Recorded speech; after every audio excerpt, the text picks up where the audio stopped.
Bonsoir à tous et bienvenue dans ce point de l'actualité. La ministre du Plan et du Développement était aux États-Unis, à New York. Kabamniale était devant les instances onusiennes avec l'appui du Fonds des Nations Unies pour la population. Il était question de faire le point sur les actions qui impactent le quotidien des populations en Côte d'Ivoire. La ministre a expliqué la mise en œuvre du PS-Gouv, le programme social du gouvernement.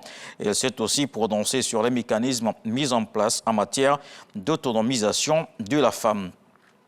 L'école de gendarmerie d'Abidjan, située dans la commune de Cocody, est la structure mère des unités de formation de la gendarmerie ivoirienne. Elle est chargée de la formation des cadres, officiers et des sous-officiers. Ce centre prépare activement sa fête école.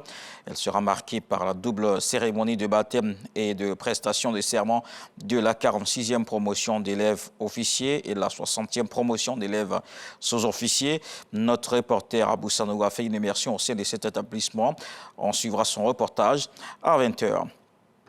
L'Office national de l'état civil et de l'identification renforce son dispositif technique. L'ONESI a pensé et conçu un terminal pour la vérification et l'authentification des titres d'identité. L'outil a été présenté récemment aux acteurs publics et privés ainsi qu'à la presse. C'est un appareil capable de lire la puce électronique et ressortir toutes les informations du détenteur. Le reportage de Hervé Blé. L'ONESI innove dans la lutte contre la fraude documentaire. L'Office national de l'état civil et de l'identification dispose désormais d'un terminal de vérification d'identité.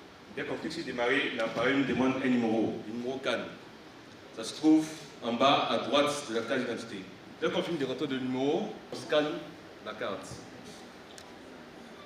Automatiquement, on a les données de la personne authentifiées. Maintenant, on peut vérifier l'identité de la personne qui est en face en prenant ses empreintes. On peut aussi procéder par photo.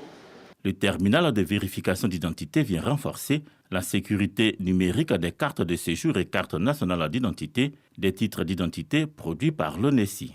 La personne qui dispose de ce terminal peut d'abord vérifier que la carte, elle est d'abord elle-même, c'est une carte qui a été délivrée par l'ONESI, va fiabiliser la carte, mais ensuite il va authentifier le porteur de la carte à l'aide des informations qui sont sur la carte. Nous pensons que nos premières personnes qui sont sujettes à utiliser ce terminal sont toutes les agences qui ont le besoin de vérifier d'abord l'identité des personnes qu'elles ont en face et aussi d'authentifier que la personne est vraiment la personne qui détient ce document. Le directeur général de l'Office le souligne. Le terminal de vérification d'identité a été pensé et conçu par ses services avec le soutien de Semlex, son partenaire technique. Il apporte une solution à la lutte contre la fraude documentaire, l'usurpation d'identité et autres fraudes documentaires qui, selon lui, a fait perdre aux entreprises environ 42 milliards de francs CFA entre 2018 et 2020. Dans le reste de l'actualité, au Soudan, un conflit tribal pour des terres à l'Est fait au moins 60 morts, des dizaines de blessés et 16 magasins incendiés selon les autorités.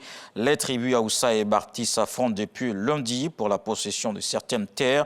Ils disputent également la formation d'une autorité civile conjointe pour superviser la question. Ces rivalités ont provoqué cette semaine des affrontements armés qui ont duré 5 jours. Il a fallu le déploiement de troupes pour y mettre fin et le gouverneur a pris un arrêté interdisant tout rassemblement ou défilé pour un mois. De plus, un couvre-feu nocturne a été imposé dès samedi soir.